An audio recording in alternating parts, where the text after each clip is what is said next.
इससे एमएसएमई और aerospace sector को नई शक्ति मिल रही है, रोजगार के अवसर बढ़ रहे हैं और आत्मनिर्भर भारत का संकल्प भी मजबूत हो रहा है। इसी महीने डीआरडीओ ने स्वदेशी long range land attack cruise missile का भी सफल परीक्षण किया है। इसको डीआरडीओ की लेबोरेटरी और इंडियन इंडस्ट्री पार्टनर्स ने मिलकर बनाया है। यानी आज समुद्र से लेकर आकाश तक हमारा भारत अधिक सुरक्षित और आत्मनिर्भर बन रहा है। साथियों, जून में एक और आयोजन हुआ जिसमें पूरी दुनिया भारत के प्रयासों से जुड़ी और ये कार्यक्रम था अंतर्राष्ट्रीय योग दिवस। इस बार दुनिया के 2500 से अधिक स्थानों पर योग के अनेक विविध कार्यक्रम हुए। हमारे देश में करोड़ों लोगों ने स्थान स्थान पर योग कार्यक्रमों में हिस्सा लिया। इस महीने अहमदाबाद में आयोजित विश्व योगासन चैंपियनशिप की भी बड़ी चर्चा हुई। इसमें भारत ने कुल 114 पदक जीते। इनमें 102 गोल्ड मेडल भी शामिल है। भारत इस चैंपियनशिप की पदक तालिका में पहले स्थान पर रहा। मैं सभी विजेता खिलाड़ियों को बहुत बहुत बधाई देता हूं। साथियों, किसी भी राष्ट्र की आत्मा उसके लोग होते हैं और जब उस देश के लोग कोई संकल्प लेते हैं तो कोई भी शक्ति उन्हें अपने लक्ष्य से डिगा नहीं पाती। राष्ट्र निर्माण में जन भागीदारी की ये ताकत भारत की बहुत बड़ी पूंजी है और इस जन भागीदारी का हम बार बार अनुभव कर रहे हैं। साथियों, पश्चिम एशिया में बनी युद्ध की स्थितियों को देखते हुए मैंने देशवासियों से कुछ आग्रह किए थे। मैंने कहा था कि जहां तक संभव हो कुछ समय के लिए गोल्ड सोना खरीदने से बचें। लोगों से कहा था कि विदेश में छुट्टियां मनाने से बचें। मैंने लोगों से कार पुलिंग को भी बढ़ावा देने की अपील की थी। मैंने किसानों से केमिकल मुक्त खेती के लिए, खेत बचाने के लिए और प्राकृतिक खाद का ज्यादा से ज्यादा इस्तेमाल का आग्रह किया था। साथियों, मैं देश के हर नागरिक का आभारी हूं कि मेरी अपील का उन्होंने न सिर्फ समर्थन किया बल्कि हर तरफ से उसमें अपना सहयोग कर रहे हैं। मुझे कई परिवारों ने संदेश भेजकर अपने अनुभव साझा किए हैं। कितने ही परिवारों ने तय किया है कि घर के विवाह में इस बार सोना नहीं खरीदेंगे। जरूरत पड़ी तो पुराने सोने को रिसाइकल करके नए गहने बना लेंगे। कितने ही लोगों ने सोशल मीडिया पर यह भी लिखा है कि कैसे उन्होंने इस बार विदेश यात्रा को टाल दिया है। साथियों, कार पुलिंग को लेकर भी लोगों ने अनेक अनुभव साझा किए हैं।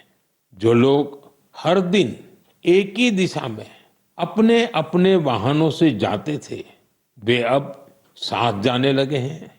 लोग हर संभव बस और मेट्रो का उपयोग कर रहे हैं।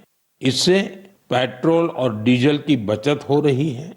इसी तरह देश के अलग अलग हिस्सों में प्राकृतिक खाद की खपत बढ़ने की भी खबरें आ रही हैं। साथियों, मुझे इस बात की खुशी है कि इस ग्लोबल क्राइसिस का हम भारतीय मिलकर मुकाबला कर रहे हैं। मुझे विश्वास है जन भागीदारी की यही शक्ति हमें मजबूती देगी, हमें सफल बनाएगी।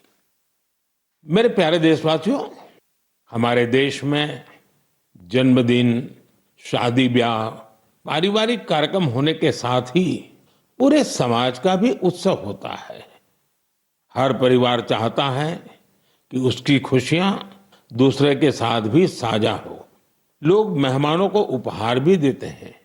साथियों, महाराष्ट्र के नांदेड़ में एक परिवार ने अपनी खुशियां बांटने के लिए ऐसा काम किया है जो चर्चा का विषय बन गया है।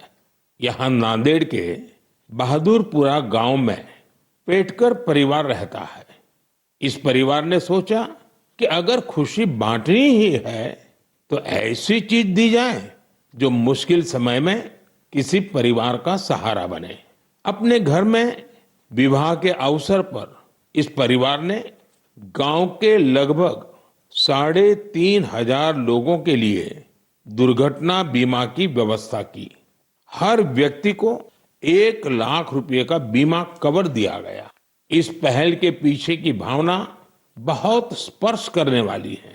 परिवार ने देखा था कि दुर्घटना के बाद परिवारों को आर्थिक कठिनाइयों का सामना करना पड़ता है। ऐसे समय में एक छोटी सी सहायता भी बहुत बड़ा संबल बन जाती है। साथियों, सरकार देश के करोड़ों परिवारों तक सुरक्षा का कवच पहुंचा रही है। प्रधानमंत्री सुरक्षा बीमा योजना के तहत केवल 20 रुपये के सालाना प्रीमियम यानी केवल 1 साल के 20 रुपये का प्रीमियम, उस पर 2 लाख रुपए तक का दुर्घटना बीमा मिलता है। अब तक इस योजना से 58 करोड़ से अधिक लोग जुड़ चुके हैं। इनमें करीब 28 करोड़ हमारी माताएं, बहनें, बेटियां हैं, महिलाएं हैं। इस योजना से पीड़ित परिवारों को अब तक जो हिसाब मिला है 3,700 करोड़ रुपए से अधिक की सहायता मिल चुकी है। साथियों, उसी प्रकार से प्रधानमंत्री जीवन ज्योति बीमा योजना भी उतनी ही अहम है। ये योजना व्यक्ति की दुखद मृत्यु होने पर उसके परिवार को 2 लाख रुपए का बीमा कवर देती है। इसका वार्षिक प्रीमियम सिर्फ 436 रुपये है, मतलब एक दिन का मुश्किल से 1.5 रुपया। इस योजना से अब तक 27 करोड़ से अधिक लोग जुड़े हैं। इसके तहत देश के करीब 11 लाख परिवारों को करीब 22,000 करोड़ रुपए की सहायता मिल चुकी है। ये आंकड़े बहुत बड़े हैं। इन आंकड़ों के पीछे लाखों परिवारों की अपनी अपनी कहानी है। कहीं किसी माँ को बच्चों की पढ़ाई जारी रखने में सहायता मिल गई, कहीं किसी पत्नी को घर की जिम्मेदारियां संभालने का सहारा मिल गया। साथियों, कई बार बहुत बड़ी सुरक्षा की शुरुआत बहुत छोटी राशि और एक छोटे से कदम से हो सकती है। छोटा सा भी निर्णय बहुत बड़ा बदलाव करता है। मेरा आप सभी से आग्रह है कि अपने परिवार में इन योजनाओं की जानकारी जरूर साझा करें। मेरे प्यारे देशवासियों, मन की बात में अब बात एक ऐसे विषय की जो हजारों साल पुराना है, हजारों साल से मानव समाज में घर कर करके बैठ गया है। ये विषय है अंधविश्वास का। अंधविश्वास कई बार केवल एक गलत धारणा नहीं होता, वो डर पैदा करता है। और जब डर मन पर हावी हो जाता है तो इंसान सच को देखना ही बंद कर देता है। अंधविश्वास में डूबे लोग फिर बिना तर्क के, बिना सत्य जाने ऐसे फैसले लेने लगते हैं जिनका बड़ा नुकसान होता है। वहीं समाज में ऐसे लोग भी होते हैं जो विज्ञान, अनुभव और तर्क के आधार पर उन धारणाओं को चुनौती देते हैं। अंधविश्वास से विश्वास तक की ये यात्रा आसान नहीं होती। और आज मैं ऐसी ही एक सफल यात्रा के बारे में आपको जरूर बताना चाहता हूं। साथियों, असम में एक पक्षी पाया जाता है। उस पक्षी का नाम है हरगिला। हरगिला एक दुर्लभ पक्षी है। ये प्रकृति को स्वच्छ रखने में अहम भूमिका निभाता है, लेकिन असम के कुछ इलाकों में लंबे समय तक इसे अशुभ माना जाता था। लोग इसे अपने आसपास देखना पसंद नहीं करते थे। कई बार उन पेड़ों को भी काट दिया जाता था जिन पर हर गिला के घोंसले बने होते थे। सोचिए, एक ऐसा पक्षी जो पर्यावरण की सफाई में मदद करता है, वही हर गिला लोगों के डर का शिकार बन गया था। इसी दौरान जीव वैज्ञानिक पूर्णिमा देवी बर्मन ने ये सब देखा। उन्होंने लोगों के मन में बैठी गलत धारणा को बदलने का संकल्प लिया। उन्होंने महिलाओं से बात की, उन्होंने लोगों को विज्ञान के आधार पर समझाया। धीरे धीरे महिलाएं इस अभियान से जुड़ने लगी। फिर एक बड़ा बदलाव शुरू हुआ। जिस पक्षी को कभी अशुभ मानकर भगाया जाता था, वही गांवों की पहचान बनने लगा। हजारों ग्रामीण महिलाएं हरगिला को बचाने के लिए आगे आई। आज उन्हें हरगिला आर्मी के नाम से जाना जाता है। इन महिलाओं ने समाज के साथ संघर्ष भी किया, समाज को समझाने के लिए दिन रात काम किया और अंधविश्वास को पीछे छोड़ करके रहे। उन्होंने दिखाया है, जब सही जानकारी पहुंचाई जाती है तो वर्षों पुरानी सोच भी बदल सकती है। साथियों, मैं अक्सर कहता हूं, जो खेलता है वो खिलता है। आज देश में ऐसे युवाओं की संख्या बहुत तेजी से बढ़ रही है, जो खेल भी रहे हैं और खिल भी रहे हैं। पहले की तुलना में अब कहीं अधिक युवा खेलों को कैरियर के रूप में अपना रहे हैं। मुझे नागालैंड के दो ऐसे प्रयासों के बारे में जानकारी मिली है जो बहुत दिलचस्प है। पहला प्रयास है नागालैंड बेबी लीग। नाम सुनकर आपको जरूर लगता होगा कि ये बहुत छोटे बच्चों की कोई साधारण लीग होगी, लेकिन ऐसा नहीं है।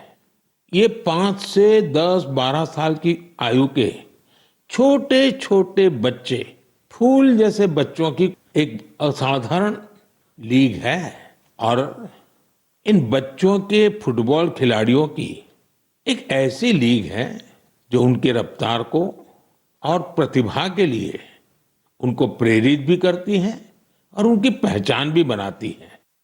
इसकी शुरुआत नागालैंड के अधिक से अधिक बच्चों को फुटबॉल से जोड़ने के लिए हुई थी। 5 से 12 वर्ष तक के लड़के और लड़कियां इसमें हिस्सा ले सकते हैं। ये लीग अब अपने 3 वर्ष पूरे कर चुकी है। इस लीग का बच्चों के मन पर बहुत अच्छा प्रभाव पड़ा है। साथियों, नागालैंड में एक और अच्छा प्रयास हो रहा है। इसका नाम है नागालैंड विमेन फुटसल लीग। हो सकता है आपके लिए ये फुटसल एक नया नाम होगा। मैं आपको बताता हूं, फुटसल को इंडोर फुटबॉल भी कहा जाता है। इसमें एक टीम में केवल 5 खिलाड़ी होते हैं।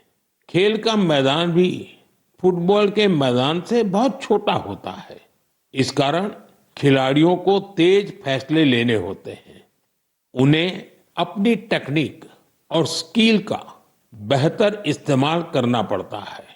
नागालैंड की विमेन फुटसल लीग हमारी बेटियों को अपनी प्रतिभा दिखाने का अच्छा अवसर दे रही है। मैं ऐसी पहलों के लिए नागालैंड के लोगों की सराहना करता हूं। ऐसे प्रयास देश के दूसरे हिस्सों को भी प्रेरणा देते हैं। साथियों, ये टेक्नोलॉजी का युग है।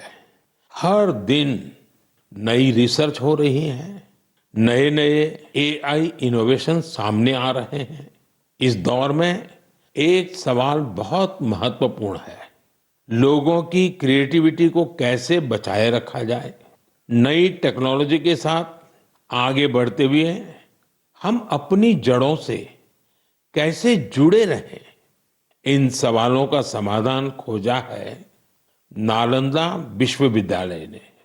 हजारों साल पुरानी हमारी नालंदा विश्वविद्यालय अब नए अवतार के रूप में भारत का भाग्य गढ़ रही है। 2 साल पहले मुझे नालंदा विश्वविद्यालय के नए परिसर के लोकार्पण का अवसर मिला था। नालंदा विश्वविद्यालय ने शास्त्रार्थ की हमारी प्राचीन परंपरा को फिर से जीवन किया है। शास्त्रार्थ केवल अपनी बात रखने का माध्यम नहीं है, ये वाद, संवाद और मंथन की एक अनुशासित प्रक्रिया है। इसमें तर्क के साथ, तथ्य के साथ अपनी बात कहना बहुत जरूरी होता है और उसमें आपकी महारत होनी चाहिए। दूसरों के विचारों को धैर्य से सुनने और समझने की सीख भी इस शास्त्रार्थ की प्रक्रिया से मिलती है। मुझे खुशी है कि नालंदा विश्वविद्यालय ने इसे अपने दीक्षांत समारोह का हिस्सा बनाया।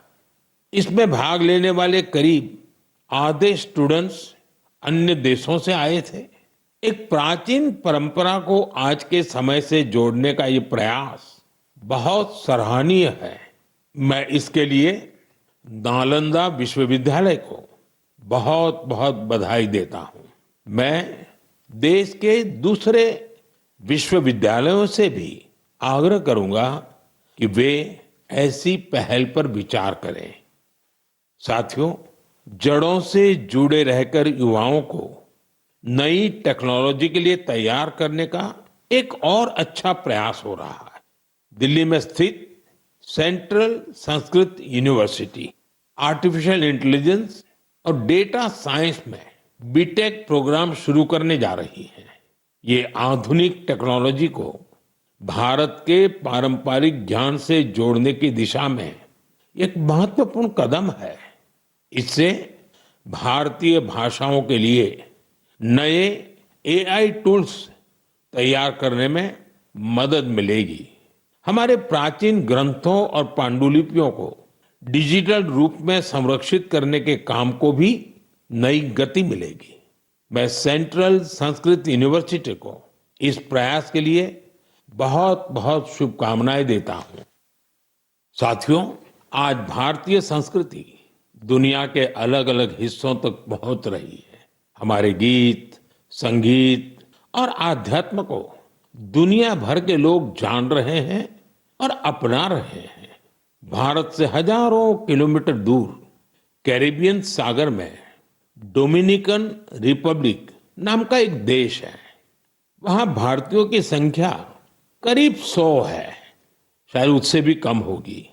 इसके बावजूद भारतीय संस्कृति और अध्यात्म से जुड़ा एक बहुत अच्छा प्रयास वहां हो रहा है। वहां स्पेनिश बोलने वाले कुछ लोगों ने एक टीम बनाई है। इस टीम का नाम है ब्रह्म कमल डोमिनिकाना। टीम के सदस्य मिलकर वैदिक साहित्य का अध्ययन करते हैं। वे वैदिक मंत्रों का उच्चारण भी सीख रहे हैं। उन्हें इसकी कोई फॉर्मल ट्रेनिंग नहीं मिली है, लेकिन उन्होंने ऑडियो रिकॉर्डिंग सुनकर वैदिक मंत्रों का सही उच्चारण सीखा है। आज वे कई मंत्रों का बहुत अच्छे से जाप कर लेते हैं। इनमें पुरुष सूक्तम, श्री सूक्तम, श्री रुद्रम, दुर्गा सूक्तम और देवी महात्म्य शामिल है। भारत से इतनी दूर रहकर हमारी परंपराओं को सीखने का उनका ये प्रयास बहुत प्रेरक है। मैं ब्रह्म कमल डोमिनिकाना वहां के सभी सदस्यों को उनके प्रयासों के लिए शुभकामनाएं देता हूं। मैं ऐसे सभी लोगों की हृदय से सराहना करता हूं जो भारतीय संस्कृति को दुनिया भर में लोकप्रिय बनाने के लिए निरंतर प्रयास कर रहे हैं। मेरे प्यारे देशवासियों, मेघालय की पहचान बादलों से है, खूबसूरत नजारों से है। जो मेघालय जाता है उसे वहां के लोगों का अपनापन भी लंबे समय तक याद रहता है। लेकिन मेघालय की एक और विशेषता है जिसकी मैं आज मन की बात में आपसे चर्चा करना चाहता हूं। ये है मेघालय के रूट ब्रिज। रास्ता वाला रूट नहीं, जड़ों वाला रूट। इन रूट ब्रिजों की कहानी बहुत रोचक है। ये ब्रिज कुछ दिनों या कुछ वर्षों में नहीं बनते। इन्हें तैयार होने में कई दशक लगते हैं। रबर के पेड़ों की जड़ों को धीरे धीरे दिशा दी जाती है। इन जड़ों को जल धाराओं के पार ले जाया जाता है। समय के साथ वही जड़ें एक मजबूत ब्रिज का रूप ले लेती हैं। इन ब्रिजों की एक और विशेषता है, ये जीवित ब्रिज है। समय बीतने के साथ ये और मजबूत हो जाते हैं। इनमें मेघालय के लोगों की सृजनशीलता दिखाई देती है। इनके पीछे वर्षों का धैर्य और प्रकृति के प्रति गहरा सम्मान है।